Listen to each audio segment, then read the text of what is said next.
Assalamualaikum warahmatullahi wabarakatuh.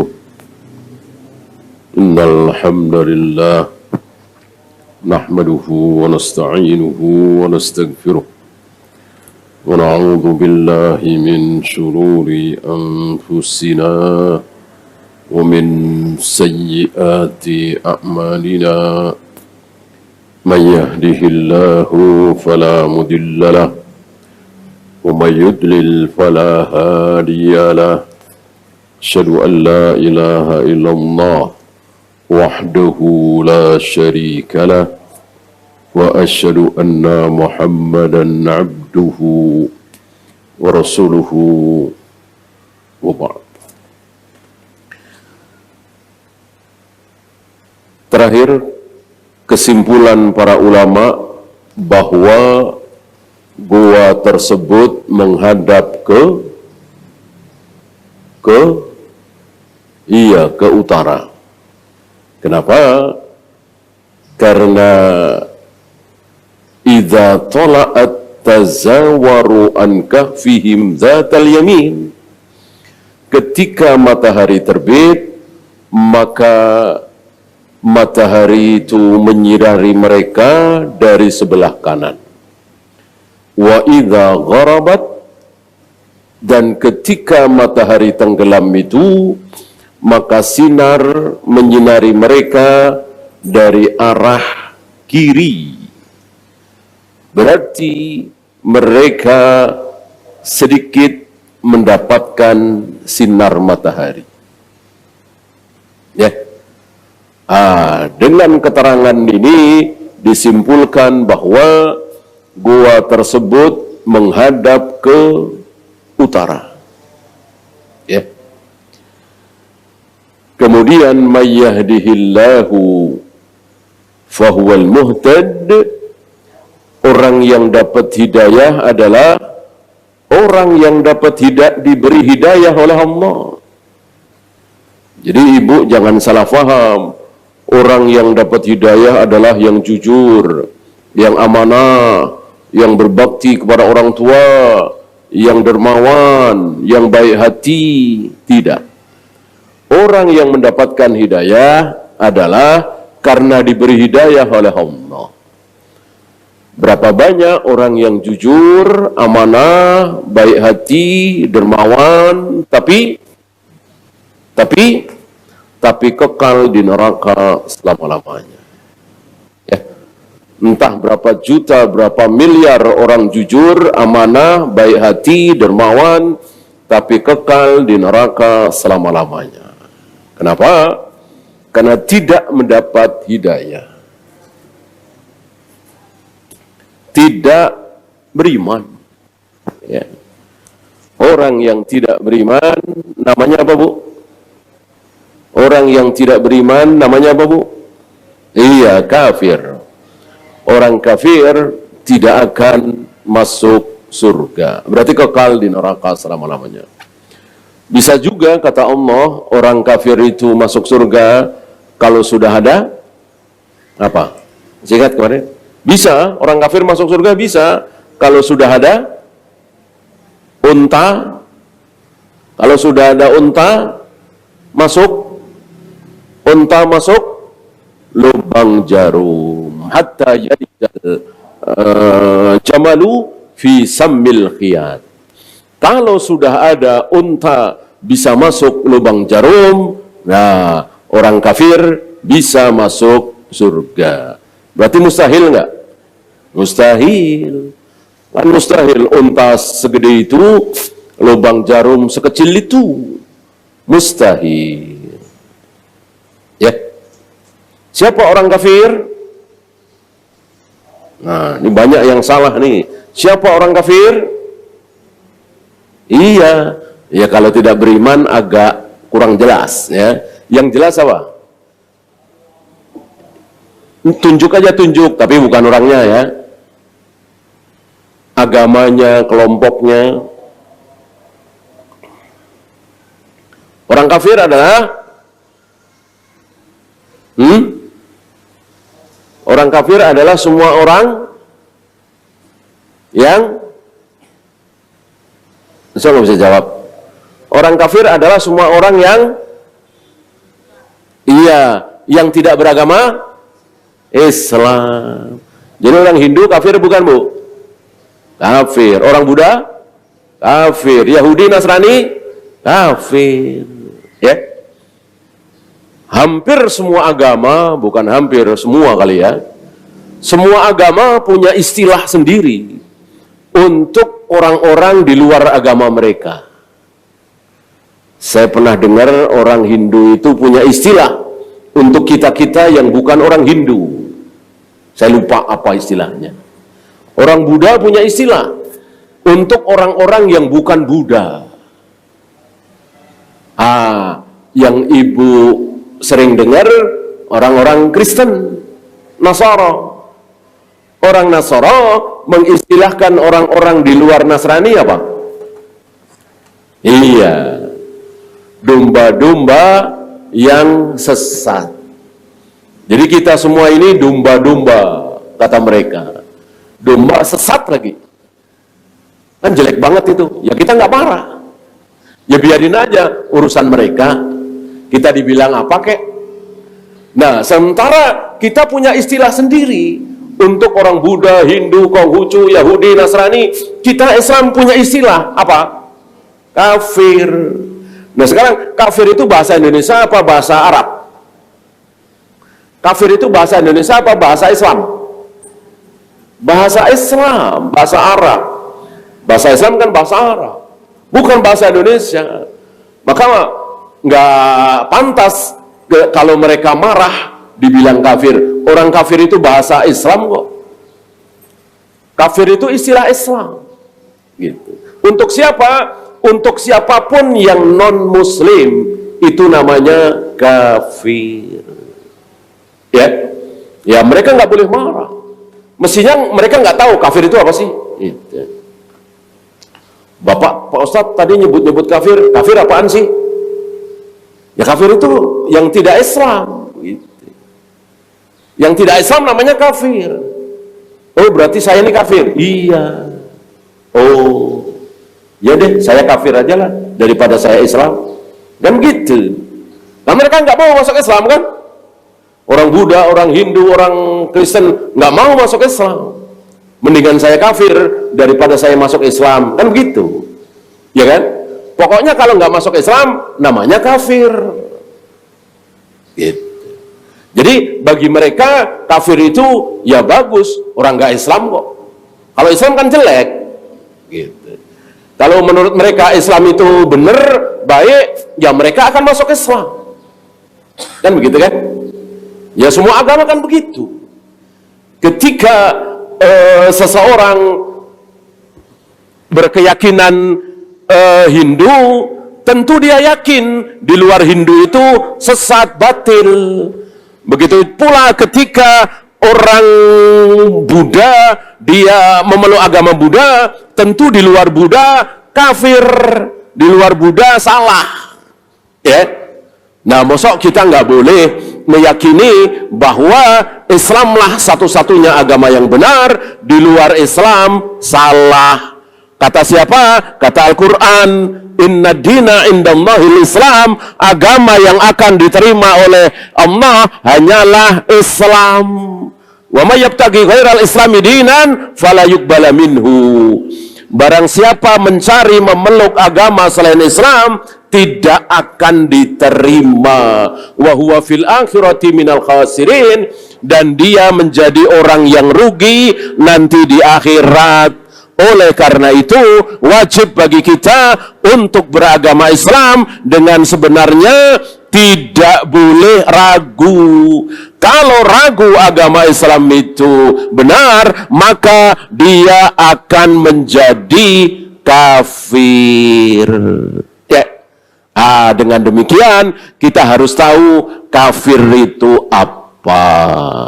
Ya, dan sekali lagi semua orang kafir menurut keyakinan kita ya akan kekal di neraka sampai ada unta masuk lubang jarum.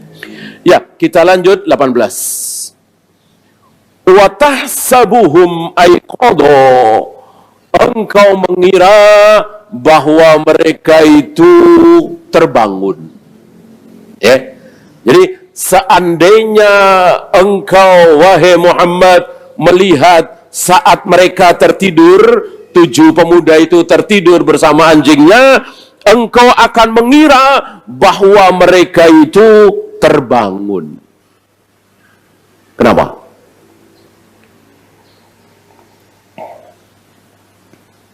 Wahum rukudun, padahal mereka tertidur. Tapi watahsabuhum aiqadha, tapi jika engkau ada di sana melihat mereka, tentu engkau akan beranggapan mereka terbangun. Kenapa? Kenapa? Dijelaskan. Wa nuqallibuhum dzatal yamini wa dzatas shimal. Karena kami bolak-balikkan, kadang ke kanan, kadang ke kiri, kadang ke kanan, kadang ke kiri, entah berapa jam sekali. Ya sama kalau kita tidurlah. Seingat kita tidur miring ke kanan, berbantalkan tangan kanan. Begitu bangun madep ke kiri, tidak berbantalkan tangan. Ya, apalagi anak-anak begitu bangun di lantai depan pintu kamar mandi. Ya namanya orang tidur. Ya, tidur dibolak-balikkan oleh Allah. Kadang ke kanan, kadang ke kiri, tapi masih tidur. Dan itu terjadi selama 300 tahun lebih. Enggak, apa istilahnya? Enggak mendusin. Ya, betul-betul terlelap.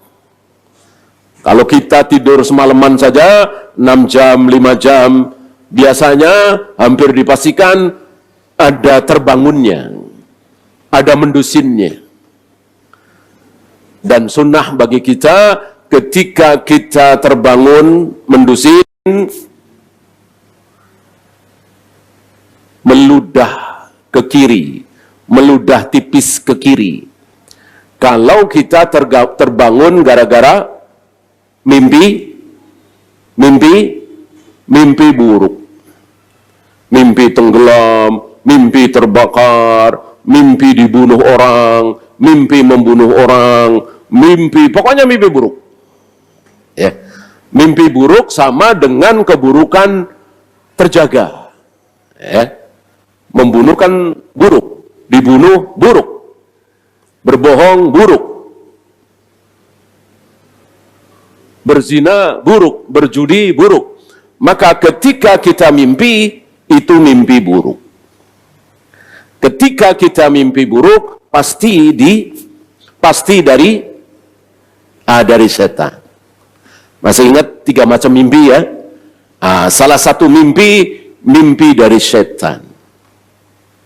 Ketika kita terbangun, kita disunahkan meludah tipis ke arah kiri sambil mengucapkan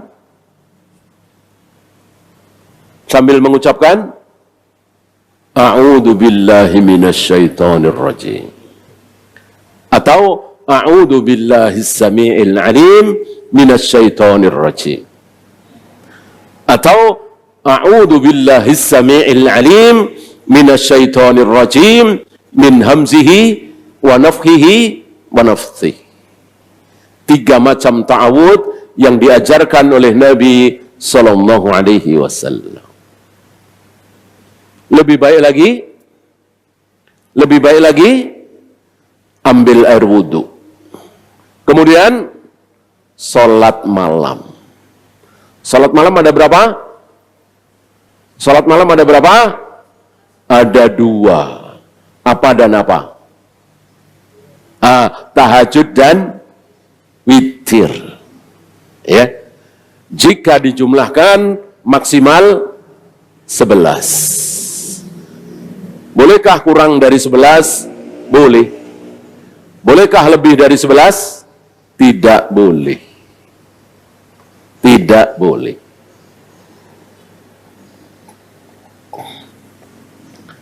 Karena ibadah melebihi Nabi pasti, ibadah melebihi Nabi pasti salah, pasti bid'ah. Ya, seperti baca subhanallah subhanallah 34 kali, bid'ah. Salat subuh 3 rakaat, salat isya 5 rakaat, bid'ah. Puasa Ramadan 32 hari, bid'ah. Melempar jumroh 8 kali, bid'ah. Tawaf sa'i 9 kali, bid'ah. Ya, pokoknya melebihi dari contoh Nabi adalah bid'ah.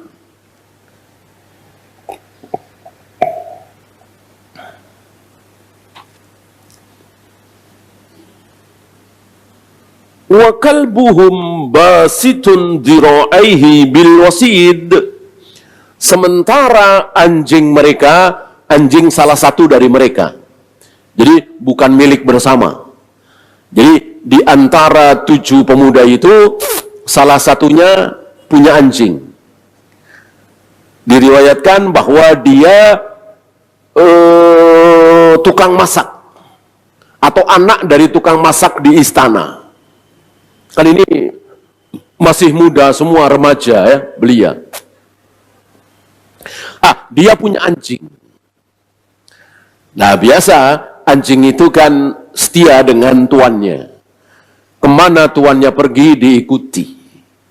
Ini bukan hal yang baru dan tidak perlu latihan khusus. Ya. Anjing diberi keistimewaan oleh Allah untuk setia kepada tuannya. Beda dengan kucing, ayam, sapi, kerbau, kambing, ya. Harus dengan latihan khusus dan itu sulit sekali. Kebanyakan gagal. Adapun anjing tidak. Ya, mudah. Tentu Allah yang memberi keistimewaan itu. Dan ini ujian bagi kita kaum muslimin. Karena memang tidak boleh memelihara anjing tapi bukan anjing pemburu, anjing penjaga. Artinya untuk bersenang-senang di rumah kita. Tidak ada keperluan. Rasulullah mengancam orang yang tidak punya keperluan tapi memelihara anjing, maka setiap hari pahalanya berkurang 1. Setiap hari pahalanya berkurang 1 kirot.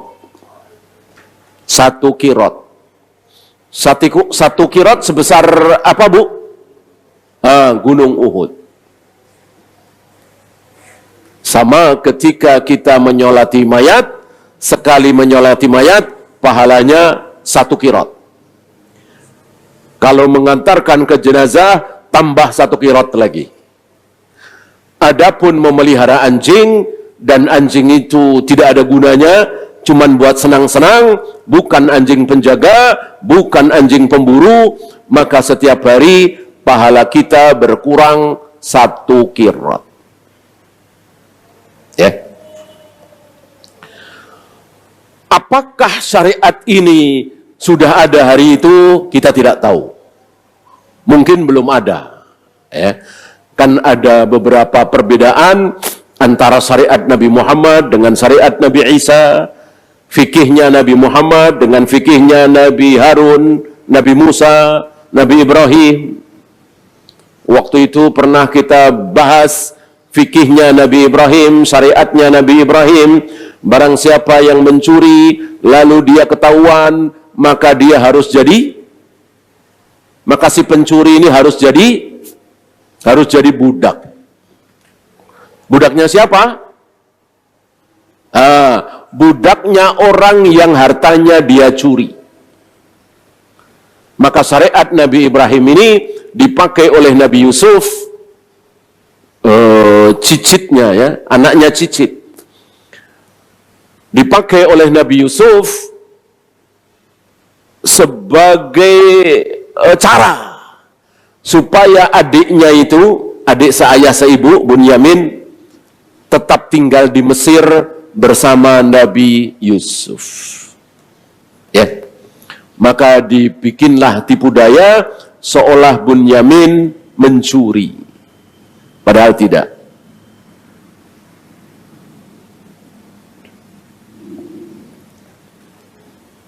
Wa kalbuhum basitun dira'aihi bil wasid.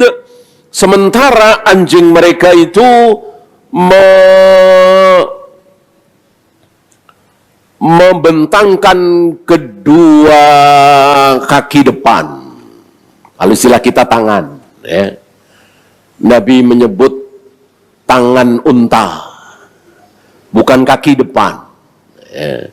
Maka Nabi mengatakan, jika kalian turun sujud, jangan seperti unta. Ya. Kita tahu unta kalau turun sujud, kalau menderum ya, dekem, apanya dulu? Ya.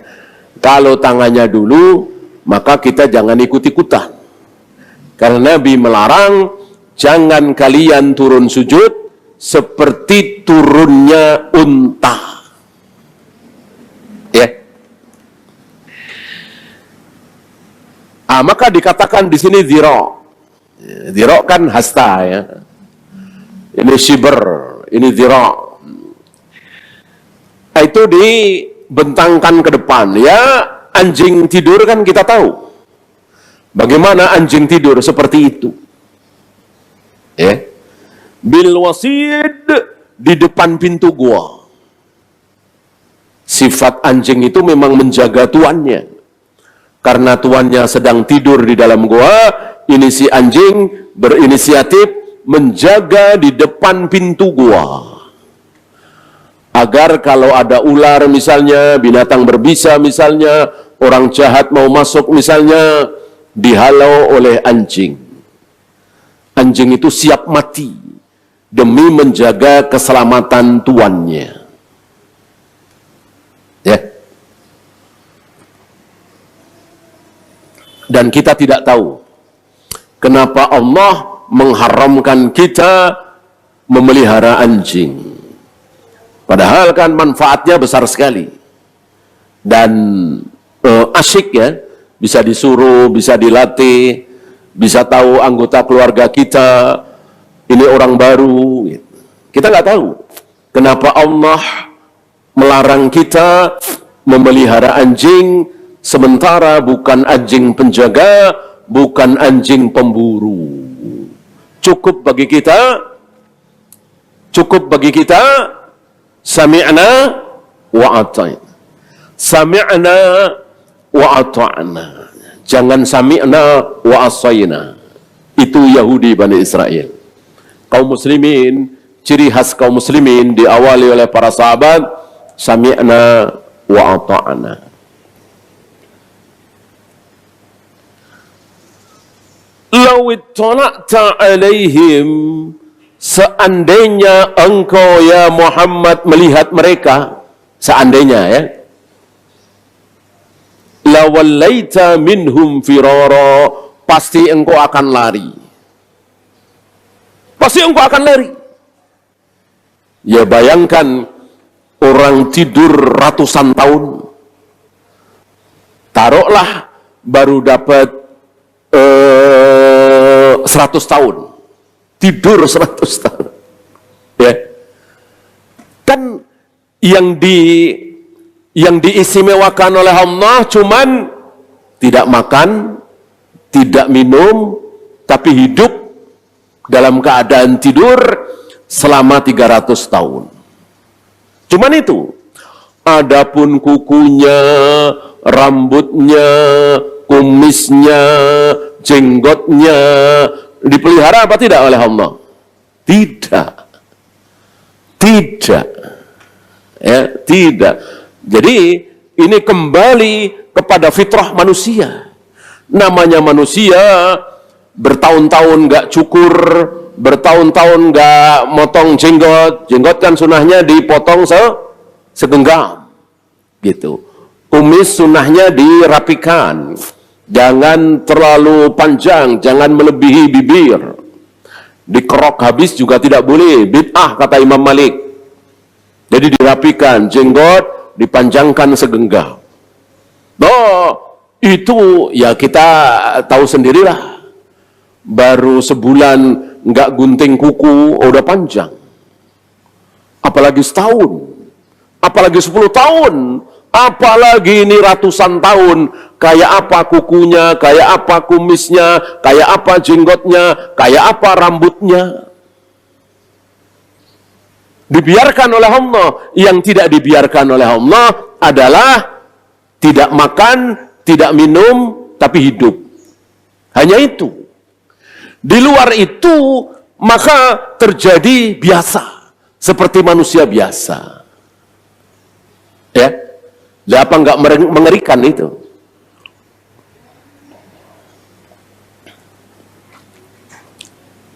Maka Allah mengatakan, lawit tala'ta alaihim lawallaita minhum firara. Jika engkau ya Muhammad melihat saat mereka tidur, engkau pasti lari ketakutan. Wala mulita minhum ru'ba. Ru'ab itu takut, khawatir,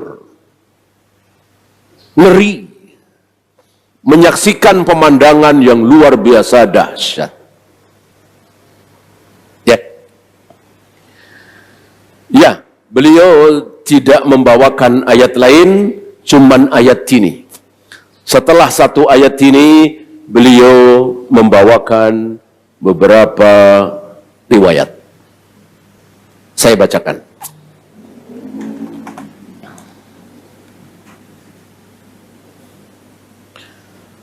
ذكر بعض أهل العلم أنهم لما ضرب الله على آذانهم بالنوم لم تنطبق أعينهم. Wah, ini menarik nih.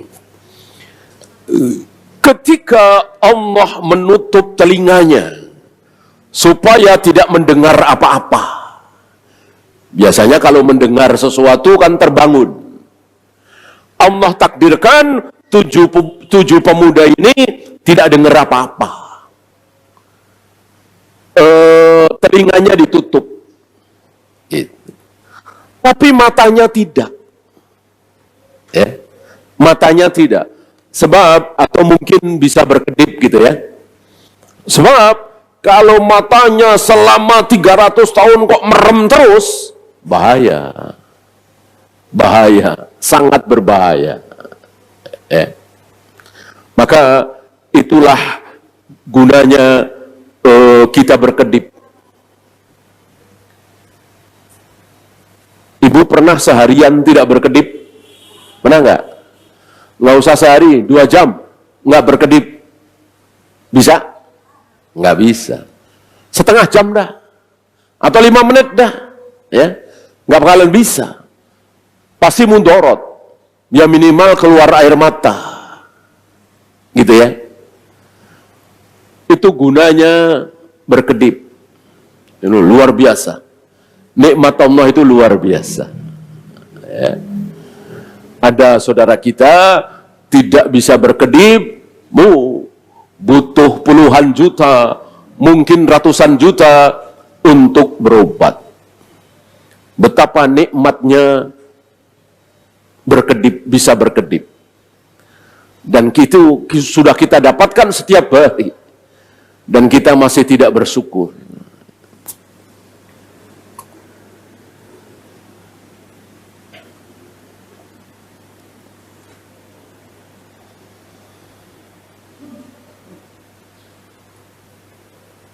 Walihada qala ta'ala wa tahsabuhum aiqadha. Oleh karena itu Allah mengatakan, jika engkau ada di situ ya Muhammad, pasti engkau mengira mereka tidak tidur. Orang melek atau berkedip. Gitu. Wahum ruqud, padahal mereka tidur setidur-tidurnya pules 300 tahun lebih. Ya. Maka ngeri gitu. Kalau menyaksikan itu ngeri. Inilah karomah, ya, bukan mukjizat, ya, bukan mukjizat. Karena mukjizat itu khusus siapa, Bu? Masih ingat? Para nabi, para rasul. Ini 7 pemuda kan bukan nabi, bukan rasul. Maka bukan mukjizat. Kalau bukan mukjizat apa, Bu? Karomah. Karomah para wali. Itu ada. Kita sering mendengar seseorang atau dokter yang banyak ya, ini nggak ada harapan. Ya, kita tinggal menunggu mukjizat dari Tuhan. Betul apa salah? Tentu salah. Mukjizat hanya Allah berikan kepada para nabi, para rasul. Manusia biasa seperti kita yang bukan nabi, bukan rasul, tidak punya mukjizat, tidak dapat mukjizat. Ya, yang ada karomah. Ya. Siapa yang dapat karomah, Bu?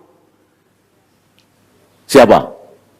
Iya, orang-orang soleh, orang-orang baik, orang-orang yang akidahnya lurus, orang-orang yang tauhidnya benar. Ya. Maka tidak mungkin orang Khawarij, orang Rafidah, orang Jahmiyah, Jabariyah punya karomah. Tidak mungkin. Ya. Yang punya karomah itu para sahabat, para tabi'in. Akidahnya benar, tauhidnya lurus, dia saleh, dan seterusnya. Umar pernah berkhutbah di mimbar Masjid Nabawi, tiba-tiba teriak, ketika berkhutbah itu teriak, Sariyah ila hadal jabal, Sariyah ila hadal jabal. Wahai pasukan, mendekatlah ke bukit itu. Wahai pasukan, mendekatlah ke bukit itu. Nggak nyambung dengan isi khutbahnya. Kira-kira 2 bulan setelah itu, pulanglah pasukan kaum muslimin dari perang jihad di Irak. Setelah pulang, mereka bercerita, waktu itu kami berperang melawan musuh, dan kami terdesak, kepepet, mau kalah. Tiba-tiba kami mendengar suara Umar bin Khattab, Sariyah ila hadal jabal, Sariyah ila hadal jabal.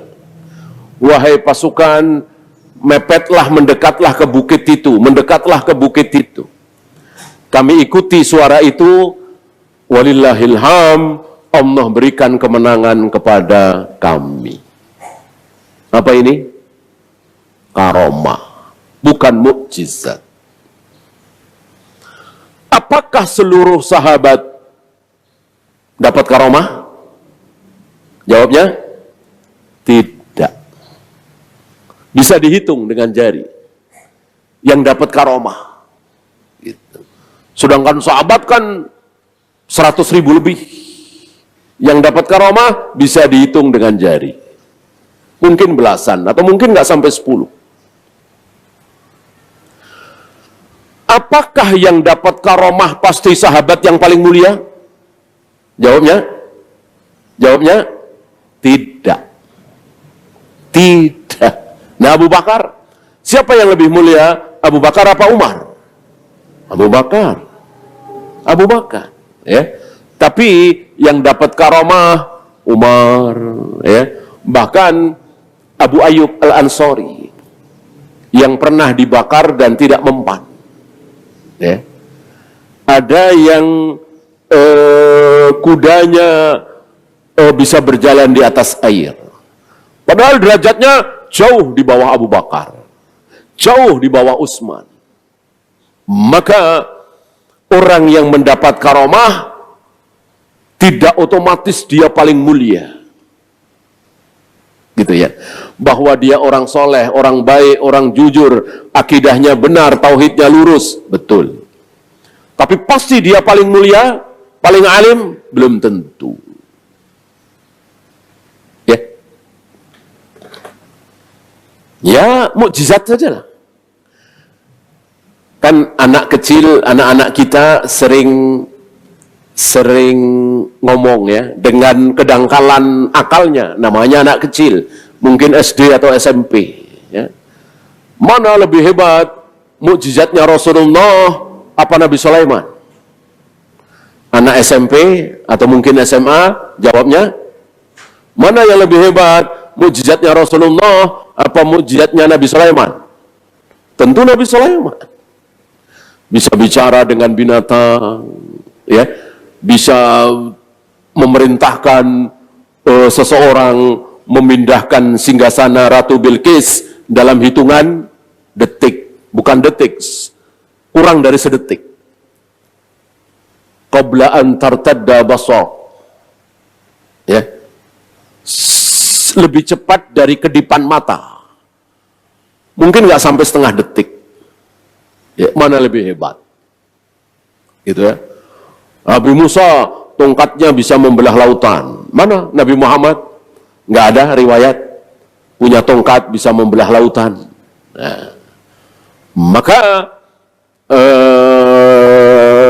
jangan kita menyimpulkan bahwa semakin hebat mukjizat karamah berarti dia paling mulia. Tidak. Tidak. Insya Allah ibu tahu, karena ibu bukan anak kecil ya, mukjizat terbesar di muka bumi ini apa? Mukjizat terbesar di muka bumi ini apa? Al-Quran. Ya kan? Kita faham, ibu faham. Akalnya sudah sempurna insya Allah. Anak kecil nggak faham. Anak SD, anak SMP, apa sih? Mukjizat terbesar kok Al-Quran. Al-Quran bisa apa sih? Ya, ya akal mereka belum sampai. Alhamdulillah kita bisa mikir, ya gimana nggak terbesar. Dengan Al-Quran ada orang yang mendapatkan kenikmatan yang luar biasa. Gara-gara Al-Quran ada orang yang disiksa di neraka selama-lamanya. Gara-gara dia menentang Al-Quran, tidak percaya dengan Al-Quran. Ya, mukjizat terbesar di muka bumi Al-Quran.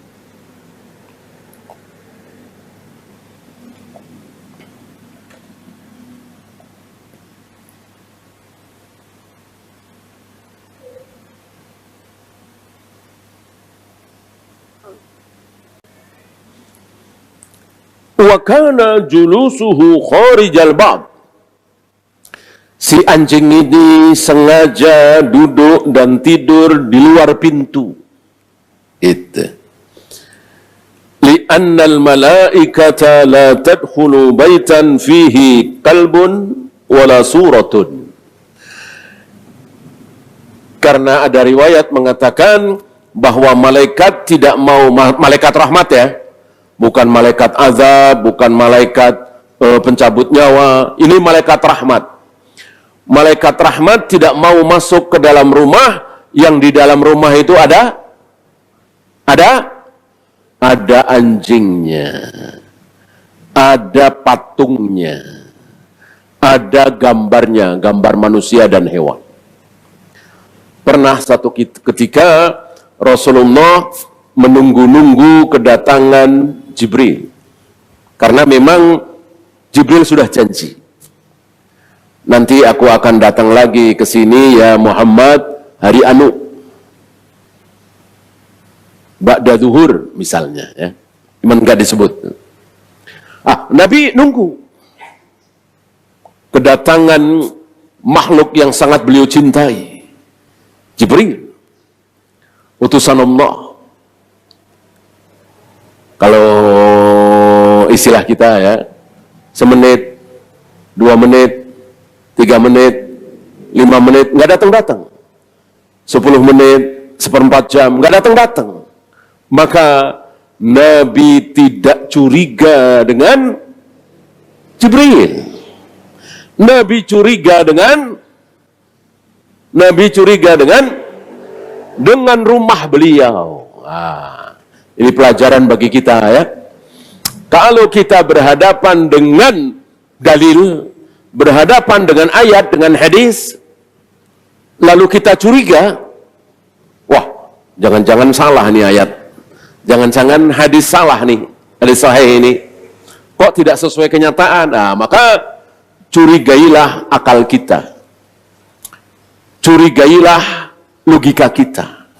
Jangan mencurigai ayat hadis. Ini Nabi mencontohkan. Beliau mengatakan, tidak mungkin utusan Allah yaitu Jibril ingkar janji. Nggak mungkin. Nggak mungkin makhluk semulia Jibril ingkar janji. Kan sudah janji mau datang hari itu saat sekian. Kok aku tunggu berapa lama nggak datang-datang? Bukan Jibrilnya yang salah. Rumah ini ada yang salah. Ya. Lalu Nabi memerintahkan isi rumah itu untuk nyari-nyari. Ada apa di rumah ini? Ternyata ada apa, Bu? Ternyata di bawah tempat tidur beliau ada apa? Ada anjing. Ada anjing kecil. Ada anjing kecil. Rupanya ini yang menyebabkan Jibril nggak mau masuk rumah ini. Lalu segera beliau perintahkan untuk mengeluarkan anjing tersebut. Nggak lama Jibril datang. Jibril datang sebelum menyampaikan maksudnya atau wahyu. Jibril mengatakan, kunna al-malaika la nadkhulu baitan fihi suratun wala kalbun. Kami para malaikat tidak mau masuk ke dalam rumah yang di dalam rumah itu ada anjingnya, ada surahnya, ada gambarnya. Patung apalagi? Gambar saja Jibril nggak mau masuk, malaikat nggak mau masuk, apalagi patung. Patung lebih dahsyat dari gambar. Kalau gambar kan apa istilahnya? Mendatar ya, 2 dimensi. Kalau patung kan ada wujudnya 3 dimensi.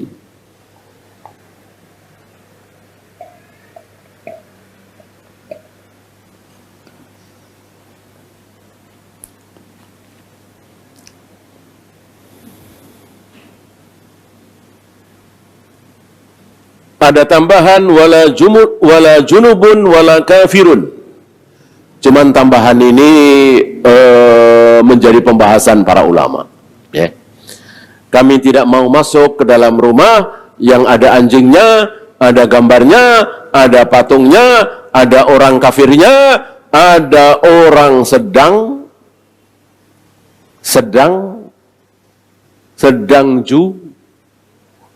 junub.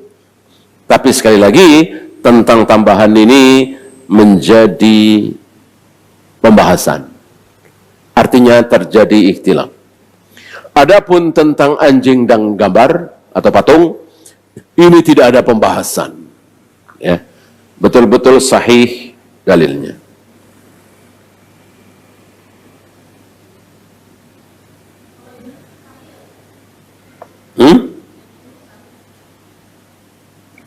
Iya. Patung, gambar, anjing, junub, kafir. Maksudnya orang kafir.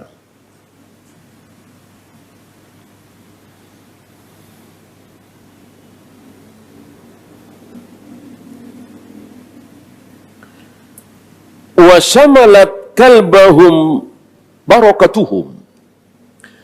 Anjing ini ternyata ikut mendapatkan berkah dari kesolehan tujuh pemuda itu. 7 kesolehan, kebaikan, keberkahan 7 pemuda itu merembet ke anjing. Ya. Walaupun anjing makhluk yang ya kita tahulah ya, najis, nggak boleh kita pelihara, dan seterusnya. Tapi ketika dia dimiliki dan dekat dengan orang saleh, maka ikut mendapatkan keberkahan. Ya, minimal disebut namanya. Disebut kisahnya dalam Al-Quran. Ya. Walaupun banyak riwayat dhaif. Misalnya nanti si anjing ini akan ikut masuk surga sama dengan untanya Nabi Soleh, sama dengan ikannya Nabi Yunus yang pernah menelan Nabi Yunus, dan seterusnya, ini riwayat tidak sahih. Karena yang akan masuk surga hanya manusia. Tidak ada hewan yang akan masuk surga. Bahwa di surga ada hewan untuk kesenangan manusia, betul.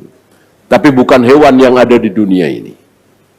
Bukan hewan yang pernah ada di dunia ini. Mungkin ibu masih ingat bahwa hewan-hewan itu, terutama binatang buas, nanti di akhirat, di padang mahsyar akan dihidupkan lagi. Tapi cuman beberapa saat. Entah berapa hari, entah berapa bulan, ya. Untuk diapakan? Masih ingat? Untuk dibalas. Untuk dibalas. Siapa yang membalas? Sesama mereka. Anjing dibalas oleh anjing, buaya dibalas oleh buaya, kucing dibalas oleh kucing, harimau dibalas oleh harimau. Sampai kata Nabi, kambing yang bertanduk, yang dulu pernah mendolimi kambing yang tidak bertanduk, mentang-mentang dia bertanduk, dia terjang, dia serang kambing lain yang tidak bertanduk, berarti kan dolim. Nanti di akhirat akan dibalas. Kenapa? Karena Allah paling benci dengan kedoliman. Jangankan kita manusia, hewan yang dolim saja akan dibalas. Saling membalas tuh. Diayatkan ada wa idzal wuhusyu husyirat. Ketika binatang-binatang buas itu dikumpulkan. Untuk apa? Untuk saling membalas. Yang dizolimi membalas yang mendolimi. Entah ini terjadi berapa hari, berapa bulan, berapa tahun, udah selesai semua. Yang mendolimi sudah dibalas oleh yang dizolimi, selesai, maka semuanya oleh Allah dirubah jadi tanah, debu. Ya. Detik itulah orang-orang kafir mengatakan, ya laitani kuntu turaba. Alangkah indahnya, alangkah senangnya kalau aku juga jadi debu seperti mereka. Sementara tidak. Orang kafir tetap akan menjadi orang dan sebentar lagi akan dimasukkan ke dalam neraka.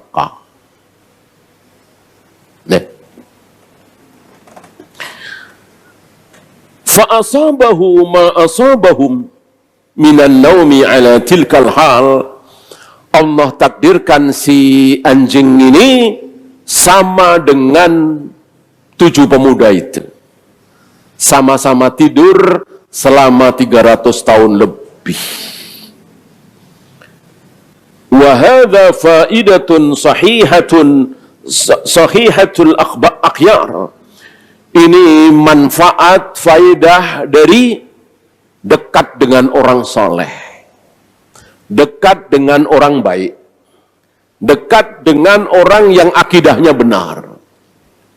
Jangankan manusia, anjing saja mendapatkan kebaikannya. Walaupun tentu cuma di dunia. Maka kalau ibu punya teman atau saudara atau tetangga kok bagus, soleh, taat, amanah, baik, akidahnya lurus, akrabi, dekati.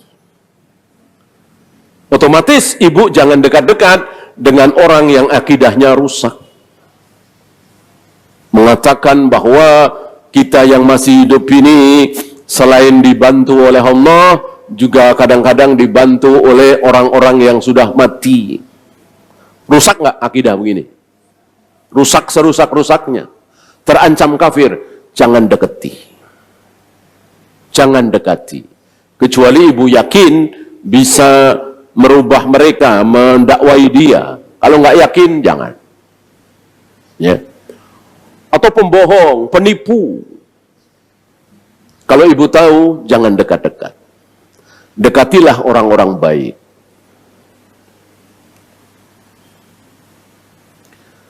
فَإِنَّهُ صَارَ لِهَذَا الْكَلْبِ ذِكْرٌ وَخَبَرٌ وَشَأْنٌ. Maka jadilah anjing ini disebut-sebut. Entah berapa ribu ulama yang menyebut-nyebut anjing ini. Kita sekarang sedang menyebut-nyebut si anjing ini. Menyebut dengan kebaikan tentunya. Kenapa? Karena dia dekat dengan orang-orang baik, orang-orang soleh. Maka alangkah bahagianya kalau kita dekat dengan orang baik, soleh, berilmu, akidahnya baik, dan seterusnya.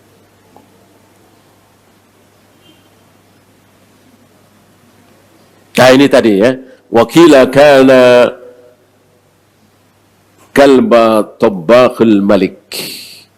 Ada yang mengatakan bahwa anjing tersebut milik salah satu juru masak yang ada di istana. Wa kana qad wafaqahum 'ala ad-dini, dan yang punya anjing ini salah satu di antara 7 itu. Artinya yang satu akidah bertauhid sama. Mungkin satu negeri cuma 7 itu, mungkin ya. Ya, bayangkan satu negeri yang imannya benar cuma 7 pemuda. Karena memang orang pilihan, orang baik, orang bertauhid itu banyak apa sedikit, Bu? Sedikit.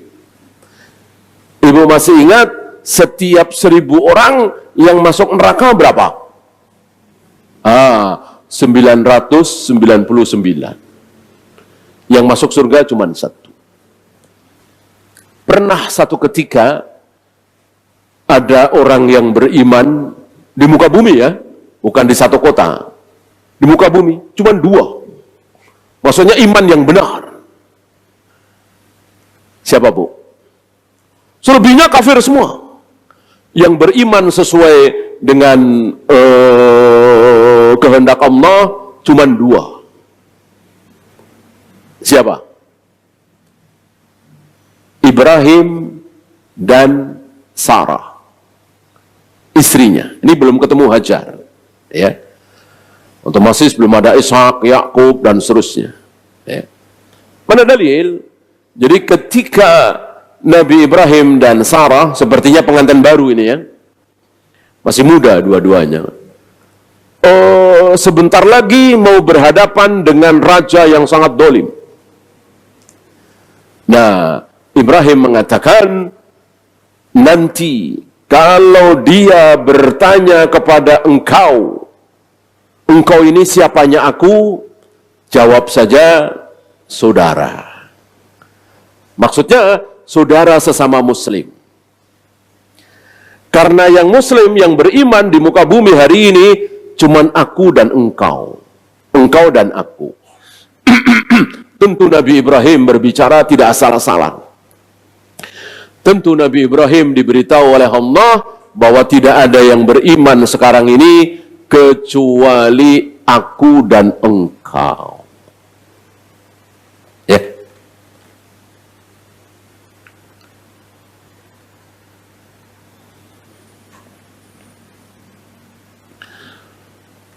Ini terulang ketika Rasulullah Muhammad sallallahu alaihi wasallam umur belasan tahun, 20 tahun, 30 tahun, bahkan menjelang 40 tahun. Tidak ada yang beriman di muka bumi kecuali beberapa. Di antaranya Waraqah bin Naufal, kemudian Zaid bin Amr bin Nufail, mungkin satu lagi atau 2 lagi. Selebihnya kafir semua. Maka disebut zaman jahiliyah.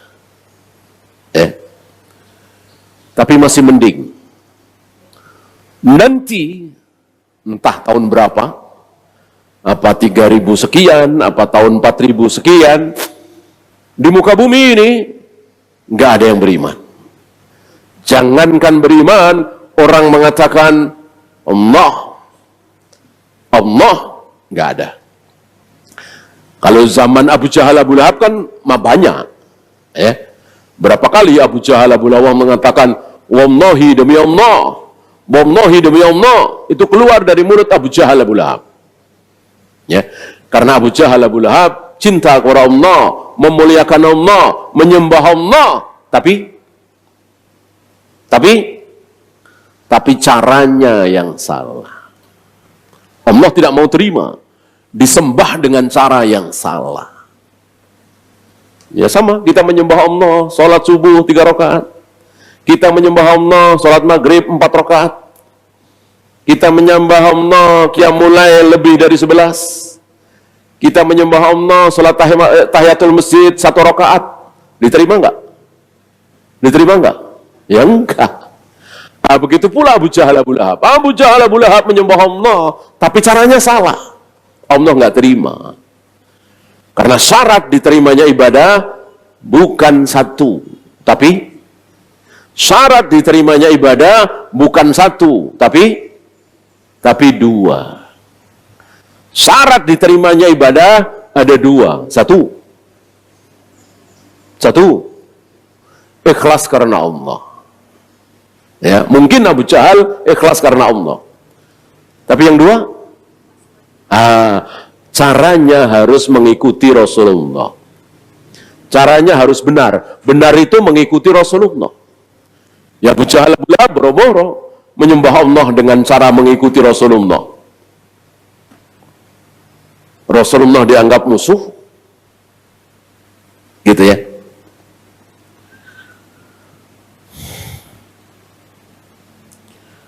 Kemudian nama-nama ya. Tapi sayang ini tidak sahih. Jadi tidak usah dihafal ya. Ada nama kambing yang akhirnya disembelih oleh Nabi Ibrahim sebagai pengganti Nabi Ismail, itu ada namanya Jarir. Kemudian burung hudhud yang sempat membantah Nabi Sulaiman, itu namanya Anqaz.